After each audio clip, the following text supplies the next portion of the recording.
भारत का देखिए, भारत की अगर पूछेगा भारत का आकृति कैसी है, तो भारत की आकृति कैसा है? चतुष्कोणीय। भारत की आकृति कैसा है? चतुष्कोणीय है। ठीक है। उसके बाद भारत का क्षेत्रफल कितना है? क्षेत्रफल, तो भारत का क्षेत्रफल है 32,87,263 वर्ग किलोमीटर। भारत का क्षेत्रफल कितना है?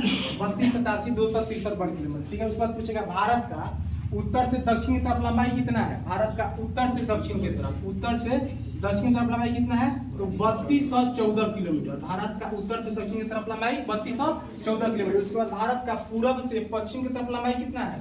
भारत का पूरब से पश्चिम की तरफ लंबाई है 2933 किलोमीटर। 2933 किलोमीटर है। उसके बाद देखिए भारत का जो स्थलीय सीमा है सबसे अधिक किस देश के साथ लगता है? तो भारत का स्थलीय सीमा सबसे अधिक बांग्लादेश के साथ लगता है। किसके साथ लगता है?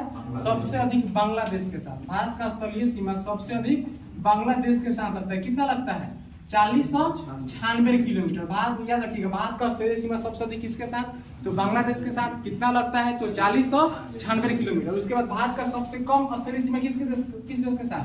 तो अफगानिस्तान के साथ लगता है। सबसे कम अफगानिस्तान, सबसे कम अफगानिस्तान के साथ लगता है। कितना लगता है? तो 106 किलोमीटर। कितना लगता है? 106 किलोमीटर। याद रखिएगा, भारत का सबसे अधिक स्थलीय सीमा बांग्लादेश के साथ लगता है जो 4096 किलोमीटर लगता है, तथा भारत का सबसे कम स्थलीय सीमा अफगानिस्तान से लगता है जो 106 किलोमीटर। अब देखिए 106 किलोमीटर खाली आपका जम्मू कश्मीर से लगता है। ठीक है, याद रखिएगा। उसके बाद ये भी आता है कि सबसे पूर्वी, भारत का सबसे पूर्वी बिंदु क्या है? तो वालांगू अरुणाचल प्रदेश, अब इसको किबुतु भी कहा जा रहा है। ठीक है। सबसे भारत का पश्चिमी बिंदु कौन है? सरखरी है जो गुजरात में है। भारत का सबसे उत्तरी बिंदु कौन है? तो इंदिरा कॉल उसका नाम है जो जम्मू कश्मीर में है। भारत का सबसे दक्षिणी बिंदु इंदिरा पॉइंट है जो आपका अंडमान निकोबार द्वीप में है। अंडमान निकोबार द्वीप यहाँ है। उसके बाद पूछेगा भारत का मुख्य भूमि का दक्षिणतम बिंदु क्या है? तो मुख्य भूमि का दक्षिणतम बिंदु कन्याकुमारी में आपका यहाँ पे स्थित है। ठीक है। उसके बाद चलिए देखिए भौतिक स्वरूप में पहले हम भारत के पर्वत के बारे में पढ़ेंगे। ठीक है। इसको आप लोग उतार लीजिएगा, नोट कर लीजिएगा, नहीं तो वीडियो देख लीजिएगा, घरे जाके इसको लिख लीजिएगा। ठीक है। आगे देखते हैं हम लोग। अब देखिए सबसे पहले पर्वत के बारे में पढ़ेंगे। देखिए ये जो हिमालय पर्वत है भारत में, यहाँ से लेकर के आपका ऐसे फैला हुआ है। ठीक है। इसको पढ़ने के लिए 4 श्रेणी में बांट के पढ़ा गया है। कितने श्रेणियों में? 4 श्रेणी में इसको बांटते हैं। उसके बाद इसको पढ़ते हैं। देखिए इसको 4 श्रेणी में बांट दीजिए। अब देखिए जो 4 श्रेणी है ना हिमालय का, तो भारत में जो सबसे ऊपर वाला श्रेणी है हिमालय का, सबसे इसका टोटल लंबाई भारत में अगर पूछेगा ना तो 2400 किलोमीटर है। भारत में टोटल, भारत में हिमालय की लंबाई कितना है? 2400 किलोमीटर। ठीक है। जो सबसे ऊपर वाला है इसको कहा जाता है ट्रांस हिमालय। सबसे ऊपर वाले हिमालय को क्या कहा जाता है? ट्रांस हिमालय। सबसे ऊपर वाला हिमालय को कहा जाता है ट्रांस हिमालय। देखिए ऐसी ट्रांस हिमालय में केटू है। केटू का तो देखिए जैसे ये जो है, ये जो भारत जो कश्मीर का हिस्सा पाकिस्तान के कब्जे में ही है, इसको क्या कहते हैं? पाक अधिकृत कश्मीर। आज जो कश्मीर का हिस्सा ये जो चाइना के कब्जे में, इसको क्या कहते हैं? इसको कहते हैं अक्साई चीन। क्या कहा जाता है इसको? इसको कहा जाता है अक्साई चीन। ठीक है। इसको अक्साई चीन कहा जाता है। देखिए ये जो आपका ट्रांस हिमालय है, इसी में भारत की सबसे ऊंची चोटी केटू है। कहाँ है? तो ट्रांस हिमालय का भाग में केटू है, जो वर्तमान में भी कहाँ है? तो वर्तमान के पाकिस्तान में है, पाक अधिकृत कश्मीर में। ठीक है। उसके बाद याद रखिएगा, देखिए जो पाक अधिकृत कश्मीर है इसका राजधानी कहाँ है? मुजफ्फराबाद। इसमें 3 गो जिला है। तो पाक अधिकृत कश्मीर और भारत के कश्मीर यानी भारत के बीच में जो सीमा रेखा बनाता है, बाउंड्री, इसको क्या कहा जाता है? इसको कहा जाता है एलओसी रेखा। क्या कहा जाता है?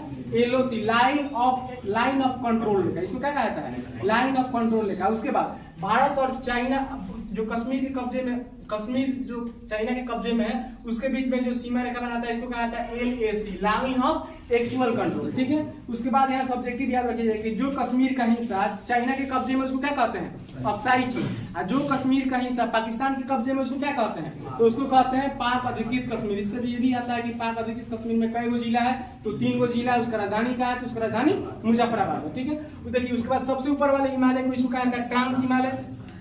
उसके बाद वाला को कहा जाता है बृहद हिमालय। उसके बाद वाला क्या कहा जाता है? बृहद हिमालय। बृहद हिमालय या इसको हिमाद्री भी कहा जाता है। क्या कहा जाता है? हिमाद्री। इसके बाद वाला को कहा जाता है लघु हिमालय। लघु हिमालय, लघु हिमालय या इसको कहा जाता है लघु हिमालय, और कहा जाता है इसको मध्य हिमालय। ठीक है। और सबसे नीचे वाला को कहा जाता है शिवालिक। सबसे नीचे वाला को क्या कहा जाता है? शिवालिक श्रेणी। ठीक है। ये 4 को हिमालय को श्रेणी बांट के भारत में पड़ते हैं, ठीक है।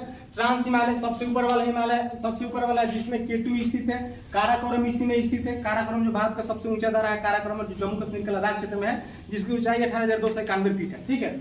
उसके बाद जो बृहद हिमालय है, उसके बाद इसको कहा जाता है बृहद हिमालय। देखिए इसी बृहद हिमालय में विश्व की सबसे ऊंची चोटी माउंट एवरेस्ट है। पूछेगा माउंट एवरेस्ट किस हिमालय में स्थित है, तो बृहद हिमालय में, जो आपका नेपाल में पड़ता है, जिसकी ऊंचाई 8848 से 8850 मीटर है। उसके बाद वाले हिमालय को लघु हिमालय कहा जाता है, उसके बाद वाले को शिवालिक श्रेणी कहा जाता है, ठीक है। इसको याद रखिएगा, पर्वत से इतना क्वेश्चन आपको आएगा। हिमालय को कितने श्रेणी में, तो 4 श्रेणी में बांटा गया। सबसे ऊपर वाले को क्या कहता है, ट्रांस हिमालय। सबसे नीचे वाला को याद रखिएगा, शिवालिक श्रेणी कहा जाता है। जो आपका K2 है किसमें स्थित है, तो K2 ट्रांस हिमालय में स्थित है। K2 वर्तमान में कहा है, तो K2 वर्तमान के अभी पाकिस्तान पाक अधिकृत कश्मीर में। आप पूछेगा वर्तमान भारत की सबसे ऊंची चोटी कौन है, तो वर्तमान भारत की सबसे ऊंची चोटी यहाँ पे है कंचनजंगा, जो सिक्किम है, जिसकी ऊंचाई है 8596 मीटर। जिसकी ऊंचाई कितना है, 8596 मीटर, ठीक है। पूछेगा भारत की सबसे ऊंची चोटी, तो K2 या गार्डियन एस्टीन, जो कहाँ पे है, तो पाक अधिकृत कश्मीर में। जिसका ऊंचाई कितना है, तो इसका ऊंचाई है 86 से 11 मीटर। इसका ऊंचाई कितना है, 86 से 11 मीटर। लेकिन अभी वर्तमान में भारत में है नहीं है, पाकिस्तान के कब्जे में। तो पूछेगा वर्तमान भारत की सबसे ऊंची चोटी कौन है, तो कंचनजंगा, जिसका ऊंचाई कितना है, तो 8596 मीटर। कोई दिक्कत, चलिए आगे देखते हैं। इसके बाद आगे देखते हैं मैदान। देखिए भारत में मैदान का निर्माण नदियों द्वारा बहाकर लाई गई मिट्टी द्वारा विशाल मैदान का निर्माण होता है, जिसमें भारत में सबसे बड़ा मैदान का निर्माण किसके द्वारा होता है, तो गंगा और ब्रह्मपुत्र नदियों के द्वारा होता है, ठीक है। अब देखिए भारत का जो मैदान होता है, भारत का विशाल मैदान, इसी क्वेश्चन आता है भारत का विशाल मैदान में सबसे अधिक कौन सी मिट्टी पाई जाती है, तो जलोढ़ मिट्टी। अब भारत में भी सबसे अधिक कौन सी मिट्टी पाई जाती है जी, जलोढ़ मिट्टी। कितना परसेंट क्षेत्र पर, लगभग 22, भारत के 22% क्षेत्र पर जलोढ़ मिट्टी पाई जाती है। और जलोढ़ मिट्टी कितने टाइप का होता है, 2 प्रकार का। एक होता है नवीन जलोढ़ मिट्टी, जिसको एक होता है बांगड़, एक होता है खादर। पुरानी जलोढ़ मिट्टी को क्या कहते हैं, खादर, और नवीन जलोढ़ मिट्टी को बांगर कहा जाता है। और भारत में के मैदान में नदी द्वारा बाहर का लाई गई मिट्टी से होता है, ठीक है। जिसमें सबसे अधिक जलोढ़ मिट्टी होता है, जिसका कितना प्रतिशत है, 22%, ठीक है। चलिए इसके आगे देखते हैं भारत का पठार, ठीक है। और पठार को देखेंगे, चलिए इसको मिटा दें, इसको मिटाते हैं। देखिए भारत के पठार जो है, पठार में याद रखिएगा, यहाँ पे एक मध्य प्रदेश में आपका पठार है यहाँ पे, ठीक है, जिसको कहा जाता है मालवा का पठार। कौन सा पठार है, मालवा का पठार। मध्य प्रदेश में मालवा का पठार है, छत्तीसगढ़ नहीं पड़ता है, थोड़ा सा मालवा का पठार। यहाँ पे एक अरावली पर्वतमाला है, जिसको पठार में ही लेकर के पढ़ते हैं। राजस्थान में अरावली, छोटे बनाते हैं इसको, अरावली पर्वतमाला। अब देखिए यहाँ से क्वेश्चन है कि अरावली पर्वत किस राज्य में है, तो राजस्थान में। अरावली कहाँ है, राजस्थान में है। देखिए यही अरावली है जो विश्व की और भारत की सबसे प्राचीन पर्वत है। पूछेगा विश्व की सबसे प्राचीन पर्वत कौन है, अरावली। भारत की सबसे प्राचीन और अवशिष्ट पर्वत कौन है, अरावली पर्वत। अरावली पर्वत किस राज्य में है, तो राजस्थान में है। अरावली पर्वत की सबसे ऊंची चोटी का नाम क्या है, तो अरावली पर्वत की सबसे ऊंची चोटी का नाम है गुरु शिखर। क्या है, अरावली पर्वत की सबसे ऊंची चोटी है गुरु शिखर, याद रखिएगा।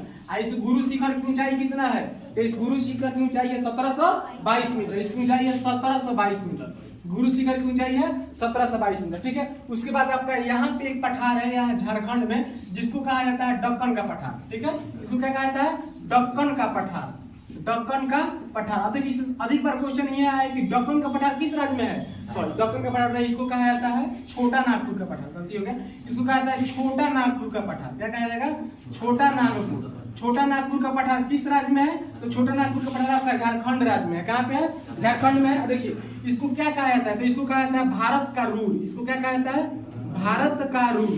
पूछेगा भारत का रूल किसको कहा जाता है, कई बार एग्जाम में भारत का रूल किसको कहा जाता है, तो छोटा नागपुर के पठार के। भारत का रूल इसको क्यों कहा जाता है, क्योंकि ये खनिज संपदा से परिपूर्ण है, ठीक है। झारखंड के छोटा नागपुर के पठार को भारत का रूल कहा जाता है, इसलिए कहा जाता है कि इसमें खनिज संपदा बहुत अधिक मात्रा में पाया जाता है, ठीक है। उसके बाद है आपके महाराष्ट्र में एक पठार है, जिसको कहा जाता है दक्कन का पठार। पूछेगा दक्कन का पठार कहाँ है, तो महाराष्ट्र में है। और दक्कन का पठार किस लिए प्रसिद्ध है, तो दक्कन का पठार काली मिट्टी का भंडार है। दक्कन का पठार क्या है, काली मिट्टी का भंडार है। पूछेगा कि कौन सा पठार भारत में काली मिट्टी का भंडार के नाम से जाना जाता है, तो दक्कन का पठार। दक्कन का पठार कहाँ है, तो महाराष्ट्र में स्थित है। कोई दिक्कत, चलिए अब देखिए यहाँ पे एक और इसी कहीं से यहाँ पे मेघालय में एक पठार है, जिसको मेघालय का पठार कहा जाता है। अभी मेघालय के पठार में गारो, खासी और जयंतिया जनजाति पाई जाती है। पूछेगा गारो, खासी और जयंतिया जनजाति कहाँ पाई जाती है?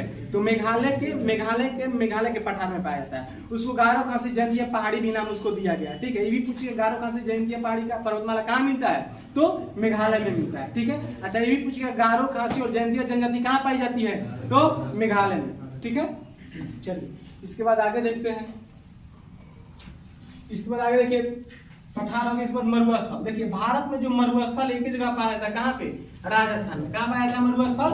राजस्थान में। ठीक है, देखिए भारत का मरुस्थल यहाँ पे राजस्थान में पाया जाता है, इसको याद रखिएगा, राजस्थान में मरुस्थल है। ठीक है, देखिए ये जो मरुस्थल है, इस मरुस्थल को क्या कहा जाता है? थार मरुस्थल। आई देखिए भारत में ही फैला है और कुछ हिस्सा इसका पाकिस्तान में भी फैला है। ठीक है, इससे भी क्वेश्चन आता है कि थार मरुस्थल कहाँ है? तो भारत के राजस्थान में, इसका और हिस्सा कहाँ पड़ता है? इसका और हिस्सा पाकिस्तान में पड़ता है। ठीक है, इसके बाद देखेंगे, ठीक है मरुस्थल हो गया, इसके बाद देखेंगे तट, भारत का तट। अब देखिए भारत का टोटल तट पूछेगा, भारत का तटीय भाग की लंबाई कितना है? भारत का मुख्य तटीय भाग की लंबाई कितना है?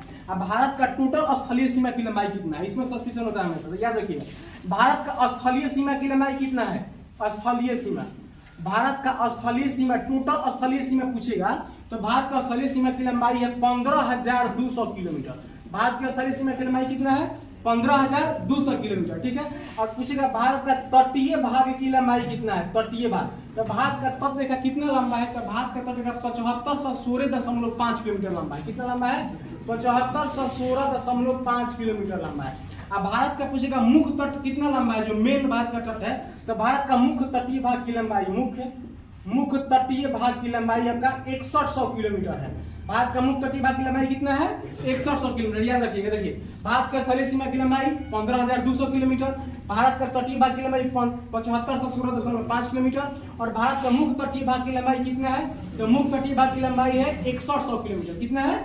6100 किलोमीटर। ठीक है, इसके बाद देखिए भारत का जो स्थल तटीय सीमा है, पूछेगा भारत का सबसे लंबा तट रेखा वाला राज्य कौन है? तो भारत का सबसे लंबा तट रेखा वाला राज्य है गुजरात। और सबसे छोटा तट रेखा वाला राज्य कौन है? यहाँ पे है सबसे छोटा तट रेखा आपका गोवा का है, याद रखिएगा।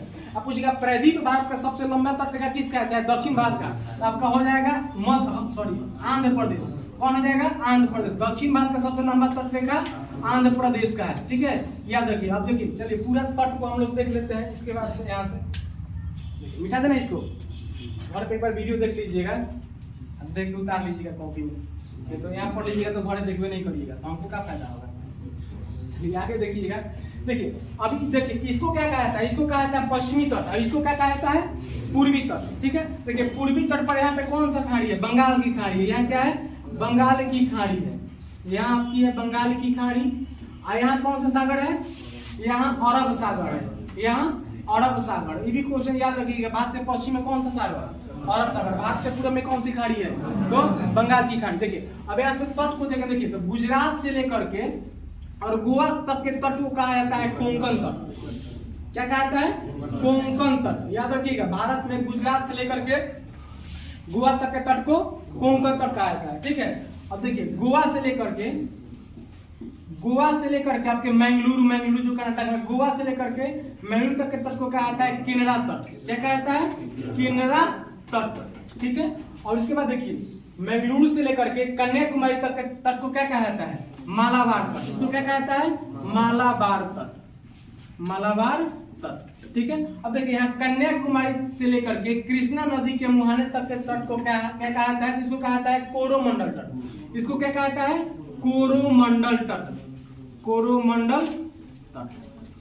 ठीक है, और कृष्णा नदी से लेकर के गोदावरी नदी तक के मुहाना को क्या कहा जाता है? तो इसको कहा जाता है गोलकुंडा तट। क्या कहा जाता है इसको?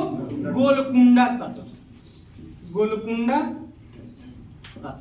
और यहां से लेकर के यहां तक जो भारत का तट है, इसको कहा जाता है उत्तरी सरकार तट। उत्तरी सरकार तट। उत्तरी सरकार तट। देखिए इसको फिर से बोलते हैं, एक बार याद कर लीजिएगा। देखिए भारत का जो तट है आपका गुजरात से लेकर के गोवा तक के तट को क्या कहा जाता है? कोंकण तट। गोवा से लेकर के मैंगलुरु तक के तट को क्या कहा जाता है? तो केरला तट। अब मैंगलोर से लेकर के कन्याकुमारी तक के तट को क्या कहा जाता है? तो मालाबार तट, ठीक है। उसके बाद कन्याकुमारी से लेकर के कृष्णा नदी तक के मुहाने के डेल्टा को क्या कहते हैं? तो कोरोमंडल तट, ठीक है। और कृष्णा नदी से लेकर के गोदावरी नदी तक के तट को क्या कहा जाता है? तो गोलकुंडा तट, ठीक है। और गोदावरी नदी से लेकर के आपका यहाँ तक उड़ीसा तक के तट को या आंध्र प्रदेश के थोड़ा सा आगे तक के तट को क्या कहता है? उसको कहता है उत्तरी सरकार तट, ठीक है। ये भारत का तट हो गया। उसके बाद इसका लंबाई कभी पूछता है कि कन्याकुमारी तक से लेकर गुजरात तक के तट को कितना लंबाई कितना है? इसका लंबाई है आपका 1600 किलोमीटर, याद रखिएगा, ठीक है। उसके बाद देखिए, अब देखिए ये जो आपका उत्तरी सॉरी ये आपका पश्चिमी तट है, ठीक है, और ये है आपका पूर्वी तट, है ना जी। तो कई बार क्वेश्चन एग्जाम में आया है कि पूर्वी तट और पश्चिमी तट के मिलन स्थल पर कौन सी पहाड़ी है? चाहे पूर्वी तट और पश्चिमी तट के मिलन स्थल को क्या कहते हैं? याद रखिएगा। तो पूर्वी तट और पश्चिमी तट के मिलन स्थल को नीलगिरी कहते हैं, या पूर्वी तट और पश्चिमी तट के मिलन स्थल पर नीलगिरी की पहाड़ी है। कौन सी पहाड़ी है? पूर्वी तट और पश्चिमी तट के मिलन स्थल पर नीलगिरी की पहाड़ी है। कौन सी पहाड़ी है? नीलगिरी, नीलगिरी की पहाड़ी। देखिए, अब यही नीलगिरी की पहाड़ी की सबसे ऊंची चोटी कौन है? नीलगिरी पहाड़ी की सबसे ऊंची चोटी है डोडा बेटा। कौन है? नीलगिरी पहाड़ी की सबसे ऊंची चोटी है डोडा बेटा, डोडा बेटा। इस डोडा बेटा की ऊंचाई कितना है? 2637 मीटर, याद रखिएगा। नीलगिरी पहाड़ी की सबसे ऊंची चोटी डोडा बेटा की ऊंचाई कितना है? 2637 मीटर। ये दक्षिण भारत की दूसरी सबसे ऊंची चोटी है, दक्षिण भारत के क्रम में नहीं, दूसरी सबसे ऊंची चोटी। उसको याद रखिएगा कि पूर्वी घाट और पश्चिमी घाट के मिलन स्थल पर कौन सी पहाड़ी है? नीलगिरी पहाड़ी है। नीलगिरी पहाड़ी की सबसे ऊंची चोटी कौन है? डोडा बेटा है। डोडा बेटा की ऊंचाई कितना है? तो 2637 मीटर। देखिए, और उसके बाद इसके दक्षिण में यहाँ एक और पहाड़ी है, जिस पहाड़ी का नाम है अनाई मलाई की पहाड़ी। इस पहाड़ी का नाम क्या है? यहाँ पे है अनाई मलाई की पहाड़ी, अनाई मलाई पहाड़ी है। इस अनाई मलाई पहाड़ी की सबसे ऊंची चोटी है अनाई मुडी। कौन है? अनाई मुडी, याद रखिएगा। अनाई मलाई पहाड़ी की सबसे ऊंची चोटी अनाई मुडी, इसका नाम है अनाई मुडी। अनाई मुडी की ऊंचाई कितना है? तो इसका ऊंचाई है 2696 मीटर। इसका ऊंचाई कितना है? 2696 मीटर ऊंचाई, याद रखिएगा। अब पूछेगा दक्षिण भारत की सबसे ऊंची चोटी कौन है? तो अनाई मुडी। इसका ऊंचाई कितना है? तो इसका ऊंचाई है 2696 मीटर। इसका ऊंचाई कितना है? 2696। इसके बाद देखिए, तट के बाद है द्वीप। अब देखिए, भारत में टोटल द्वीपों की संख्या कितना है? तो भारत में द्वीपों की संख्या है 247। भारत में टोटल द्वीपों की संख्या है 247। देखिए, भारत में टोटल द्वीप है 247 को द्वीप है, ठीक है। अब देखिए, इस 247 द्वीप में आपका 204 को कहाँ है? बंगाल की खाड़ी में। देखिए, 204 को है आपका बंगाल की खाड़ी में, बंगाल की खाड़ी में 204 को है। और उसके बाद आपका 43 को कहाँ है? तो 43 को है आपका अरब सागर में, 43 को है अरब सागर में। अब पूछे कहता है बार बार कि अंडमान निकोबार द्वीप समूह कहाँ है? भारत का जो द्वीप समूह अंडमान निकोबार द्वीप समूह है, तो अंडमान निकोबार द्वीप समूह आपका बंगाल की खाड़ी में है। अंडमान निकोबार द्वीप समूह का है बंगाल की खाड़ी में। इस अंडमान निकोबार द्वीप समूह की सबसे ऊंची चोटी का नाम क्या है? तो अंडमान निकोबार द्वीप की सबसे ऊंची चोटी का नाम है सेंडल पिंक। अंडमान निकोबार द्वीप की सबसे ऊंची चोटी कौन है? सेंडल पिंक, ठीक है। इस सेंडल पिंक की ऊंचाई कितना है? तो 732 मीटर। इसका ऊंचाई कितना है? 732 मीटर, ठीक है। इसके बाद देखिए, द्वीपों का आप देखिए, इसमें आपको याद रखने वाला क्वेश्चन सबसे अधिक आता है, जैसे जो आता है उसको याद रखिएगा। अब देखिए, इसमें याद सबसे पूर्वी बिंदु, सबसे पश्चिमी बिंदु, सबसे उत्तरी बिंदु, सबसे दक्षिणी बिंदु, उसके बाद भारत का स्थलीय सीमा की लंबाई, भारत का क्षेत्रफल तो सबको याद होगा, भारत का स्थलीय सीमा की लंबाई, भारत का मुख्य तटीय भाग की लंबाई, भारत की तटीय भाग की लंबाई। उसके बाद कहां से देखिए, गुजरात से लेकर के गोवा के तट के तट को क्या कहते हैं? गोवा से लेकर के मंगलुरु तक के तट को क्या कहते हैं? ये आ सकता है।